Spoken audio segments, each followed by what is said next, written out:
tabled a budget of about 6 billion.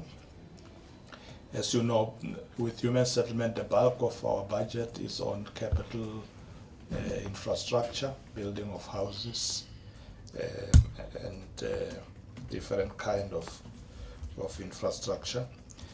And one of the program that we have introduced is mega projects. About 31 of them are now being processed, and they will come on stream during this current financial year. So we are redirecting quite a sizable amount of our budget towards kicking off mega projects, about R1 billion plus. And we are working hard also to bring private sector investments. We have realized that unless we bring the private sector on board, we will not have enough resources to build these new big cities. I must say that since the infrastructure funding summit we had in May at Gallagher, we've had a lot of approaches from the private sector with people who want to invest in our mega projects or invest in our infrastructure fund to work with us. We've now since appointed a fund manager at GPF, and we're starting with the capital raising campaign. The idea is that in the immediate phase we'll raise about 30 billion rand together with PIC, and then we will then continue to do capital raising beyond that. Some of the investors want to invest directly in projects on the ground, whilst others would invest in the fund. And then we're working with the metros to ensure that the urban settlement development grant is used for bulk services for mega projects. This same grant will also now, a portion of it will now be directed to the district municipalities, because some of our mega projects are there. The mega projects in their design, all of them, or most of them are above 10,000 units, some even up to 15, 20,000. So just with 31 mega projects, we projecting to, once completed, more than 300,000 units coming on stream in the province. The second program that we will fund this year is the acquisition of land and installation of services like water, sanitation, electricity, and then allocate people to build their own houses. There's been a very huge demand out there in communities for us to make land available for them to build their own houses. They don't want to wait for RDP houses. So in parallel to building mega projects, we will release service land for people to build their own houses.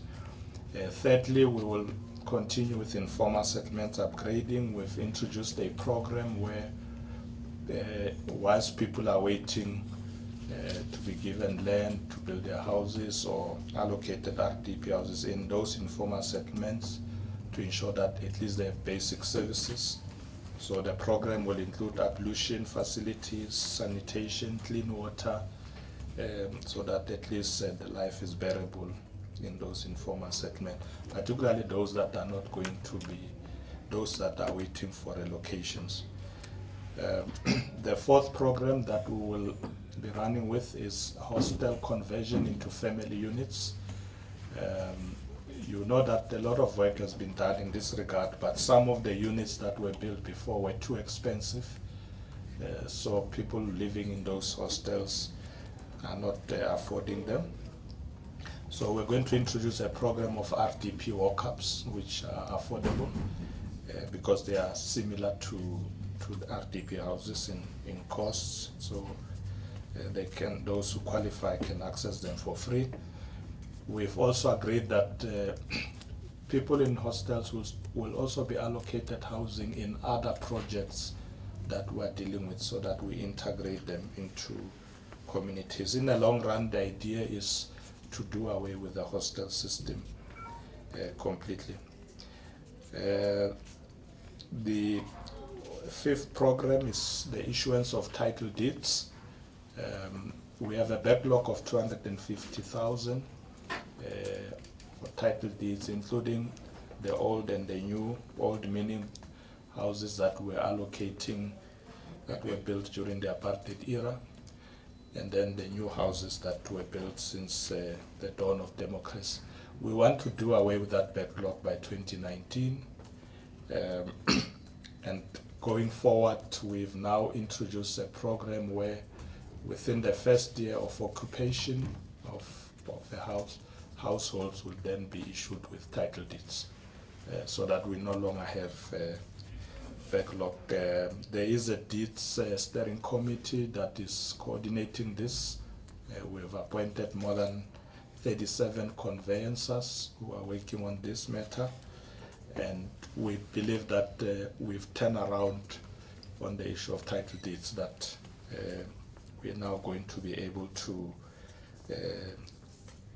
cut down, do away with that backlog. And lastly, we have to improve beneficiary administration, and we've indicated last year that we want to introduce a biometric system so that we're able to avoid issues of queue jumping or wrong allocations. Service providers have now been appointed to start with the introduction of that new system, and this will make sure that we are efficient in the way we manage the waiting list and generally issues around beneficiary administration. So in summary, that's what we will be doing around the two budgets. Thank you very much.